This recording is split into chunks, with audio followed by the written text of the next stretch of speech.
Good evening and welcome to World Talks here on TVP World, where every word matters. I'm your host, Diana Skaya. Germany's parliament narrowly approved a proposal Wednesday to tighten immigration policies, including rejecting asylum seekers at the border. Now, the plan, criticized by the left party as inhumane, calls for permanent border controls, detaining those required to leave, and rejecting asylum seekers from other EU countries deemed safe from persecution. Now, the proposal, led by conservative CDU leader Friedrich Merz, is a key part of his strategy ahead of the February 23 parliamentary vote. Now, to break down the legal complexities, I'm joined by Marcin Górski, chair of European Constitutional Law at the University of Łódź.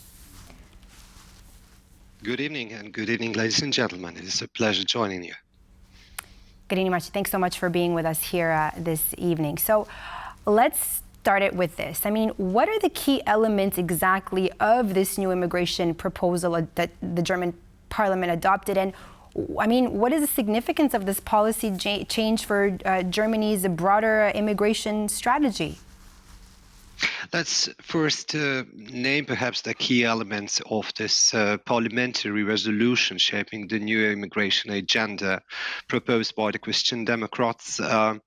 So we can probably name 8 of these elements. First of all, it starts with highlighting the threats, internal and external threats to public security allegedly resulting from immigration.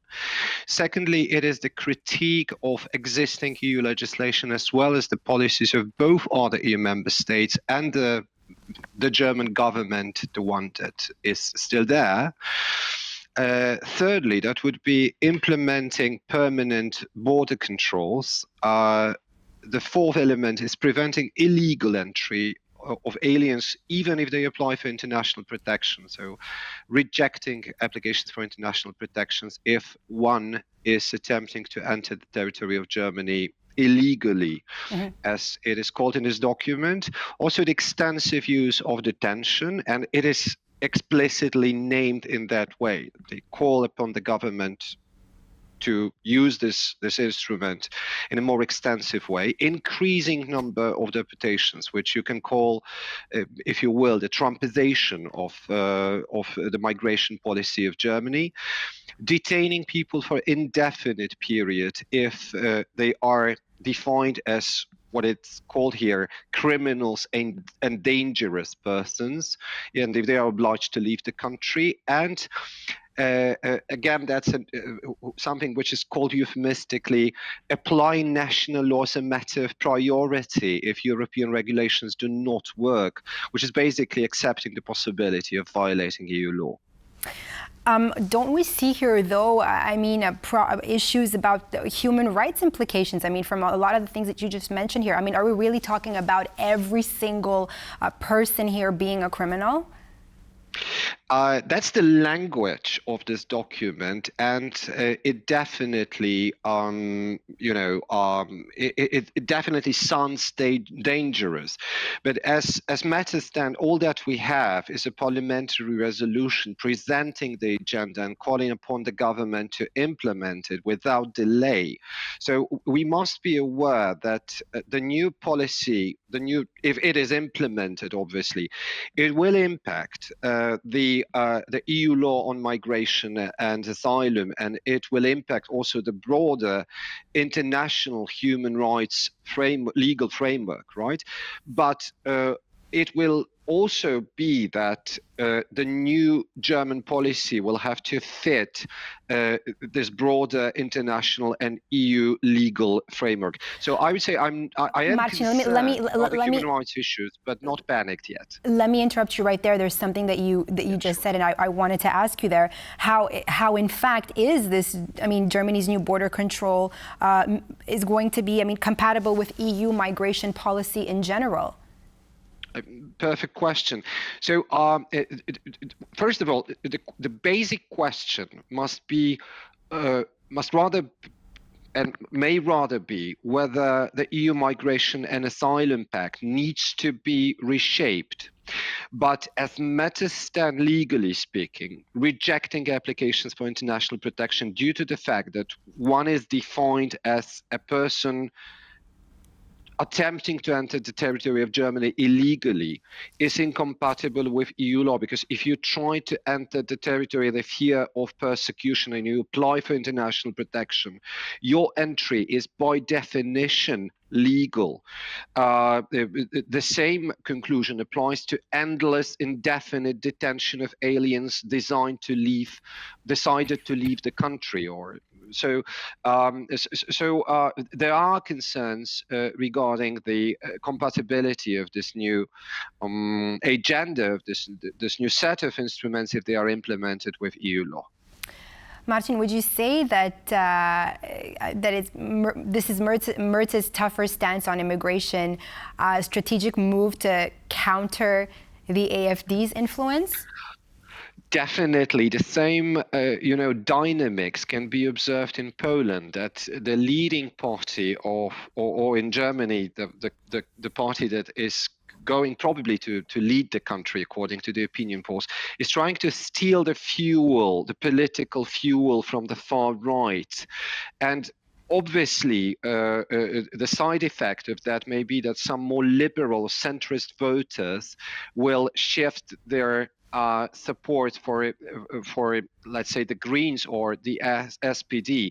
But what Merz is apparently trying to achieve is, first of all, appeal to undecided voters, and secondly, probably also steal some voters from Alternative für Deutschland. Let me ask you this. How might this political debate affect the election outcome as the February 23 parliamentary vote approaches?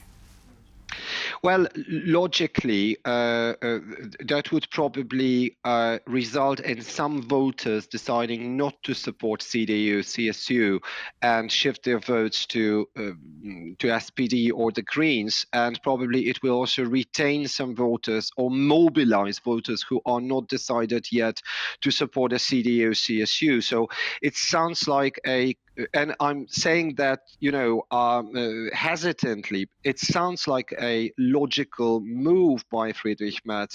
But on the other hand, obviously, I don't like, this agenda, because I'm a human rights lawyer, so that's pretty obvious. I mean, Marcin, but let me ask you this.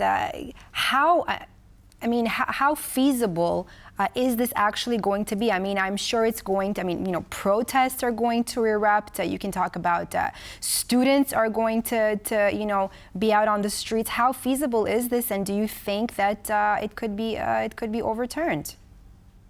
We may define like two elements possibly being the outcome, the consequence of this new proposal. First of all, it may be an element, a factor mobilizing some voters to protest against the changing general, political atmosphere in Germany to the more far right direction.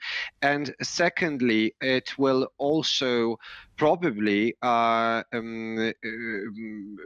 impact the dialogue, the discourse, the political and legal discourse on these issues EU-wide.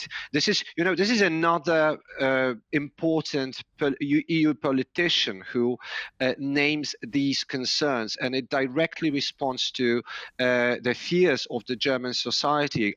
37% of German voters expressed their concerns concerning immigration policy, and we cannot disregard that. This is the greatest concern, the biggest concern for German society now.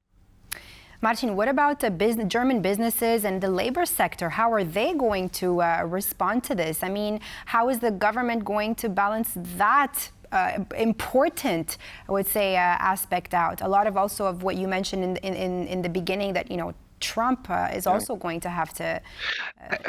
It's another great question. This is another great question. 86% of German companies report the job vacancies, and it seems that the German labor market is in a critical need of the workforce, especially when it comes to more specialized jobs in sectors such as energy, IT, healthcare. 5 million people are reported to leave the job market until 2028. So probably the business will not welcome this new agenda with enthusiasm. But I mean, so what is to happen? How does the government plan to respond to that? Like, should all these asylum seekers or those who are already there, I mean, be deported, like you mentioned in the beginning? I mean, how would this unfold in your view? Well, that depends on what will be the outcome of the elections, obviously.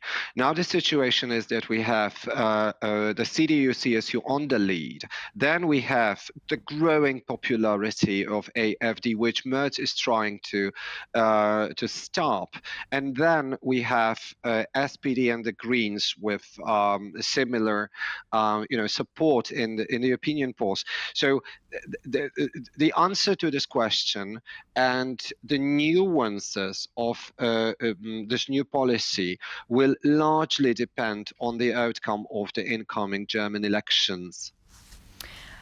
Marcin, a final question to you. What are the possible next steps for the German government in addressing immigration issues, but also while maintaining political stability?